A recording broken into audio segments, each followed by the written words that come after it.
Ruth. ആമുഖം. യഹൂദവംശജയല്ലാത്തവളും മൊവാബ്യയുമായ റൂത്തിൻ്റെ പേരിൽ പഴയ നിയമത്തിലെ ഒരു പുസ്തകം അറിയപ്പെടുക അസാധാരണമാണ്.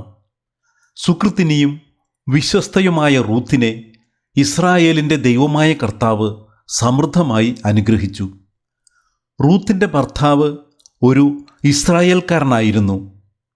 റൂത്ത് തൻ്റെ ഭർത്താവും വിധവയായ അമ്മായിയമ്മ നവോമിയും ഒരുമിച്ച് മൊവാബിൽ വസിക്കുമ്പോൾ ഭർത്താവ് മരിച്ചു. നവോമി ജെറൂസലേമിലേക്ക് തിരിച്ചു പോന്നപ്പോൾ റൂത്ത് തൻ്റെ ഭർത്താവിൻ്റെ ദൈവത്തോടും അമ്മായിയമ്മയോടും വിശ്വസ്തത പുലർത്തിക്കൊണ്ട് അവളോടൊപ്പം ജെറൂസലത്തേക്ക് പോന്നു. ദൈവം അവളെ അനുഗ്രഹിച്ചു. വിശ്വസ്തതയ്ക്ക് അവൾ ഒരു മാതൃകയായി തീർന്നു. അവിടെ അവൾ മരിച്ചുപോയ തൻ്റെ ഭർത്താവിൻ്റെ ബന്ധുവും സമ്പന്നനുമായ ബോവാസിൻ്റെ ഭാര്യയായി. അതുവഴി അവളുടെ പേരു ദാവീദിൻ്റെ പിതാക്കന്മാരുടെ പട്ടികയിലും യേശുവിൻ്റെ വംശാവലിയിലും ഉൾപ്പെട്ടു.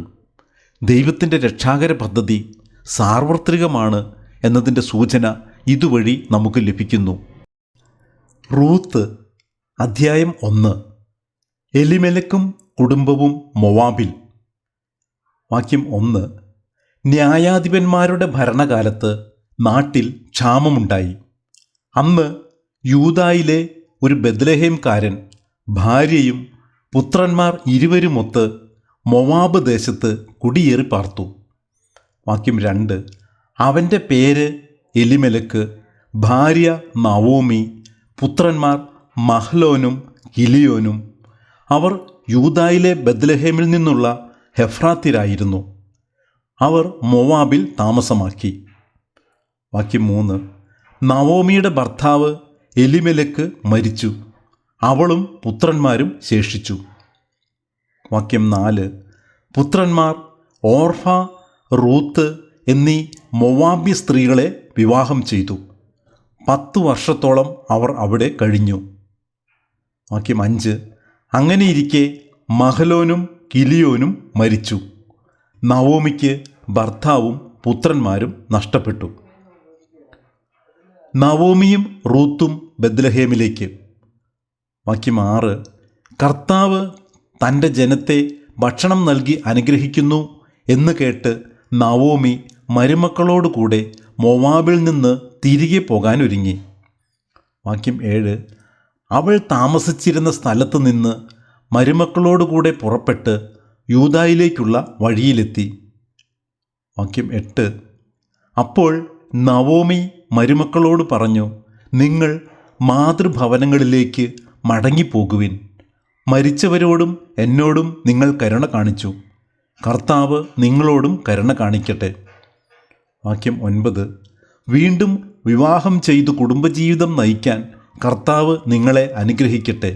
അവൾ അവരെ ചുംബിച്ചു. അവർ പൊട്ടിക്കരഞ്ഞു. വാക്യം 10. അവർ പറഞ്ഞു, ഞങ്ങൾ പോകുന്നില്ല. അമ്മയുടെ ആളുകളുടെ അടുത്തേക്ക് ഞങ്ങളും വരുന്നു. വാക്യം 11. എന്നാൽ നവോമി പറഞ്ഞു, എൻ്റെ മക്കളെ, നിങ്ങൾ തിരിച്ചു പോകുവിൻ. എന്തിന് എന്നോടുകൂടെ വരുന്നു? നിങ്ങൾക്ക് ഭർത്താക്കന്മാരാകാൻ എനിക്കിനി പുത്രന്മാർ ഉണ്ടാകുമോ? വാക്യം 12. എൻ്റെ മക്കളെ, നിങ്ങൾ മടങ്ങിപ്പോകുവിൻ. വിവാഹം ചെയ്യാൻ കഴിയാത്ത വിധം ഞാൻ വൃദ്ധയായിരിക്കുന്നു. വാക്യം 13. അഥവാ ഈ രാത്രി തന്നെ ഭർത്താവിനെ സ്വീകരിച്ച് പുത്രന്മാരെ ഗർഭം ധരിച്ചാൽ തന്നെ അവർക്ക് പ്രായമാകുന്നതുവരെ നിങ്ങൾ കാത്തിരിക്കുമോ? നിങ്ങൾ വിധവകളായി കഴിയുമോ? ഇല്ല മക്കളെ, കർത്താവിൻ്റെ കരം എനിക്കെതിരായി ഉയർന്നിരിക്കുന്നു. നിങ്ങളെ പ്രതിയും ഞാൻ അത്യന്തം വ്യസനിക്കേണ്ടി വരും. വാക്യം 14. അവർ വീണ്ടും പൊട്ടിക്കരഞ്ഞു. ഓർഫ അമ്മായിയമ്മയെ ചുംബിച്ച് വിടവാങ്ങി. റൂത്ത് അവളെ പിരിയാതെ നിന്നു. വാക്യം 15. നവോമി പറഞ്ഞു, നിന്റെ സഹോദരി ചാർച്ചക്കാരുടെയും ദേവന്മാരുടെയും അടുത്തേക്ക് മടങ്ങിപ്പോയല്ലോ. അവളെപ്പോലെ നീയും പോകുക.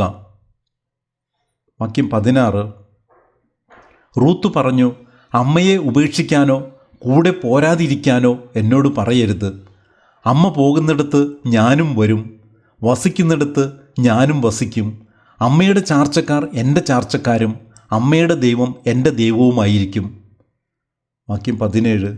അമ്മ മരിക്കുന്നിടത്ത് ഞാനും മരിച്ച് അടക്കപ്പെടും.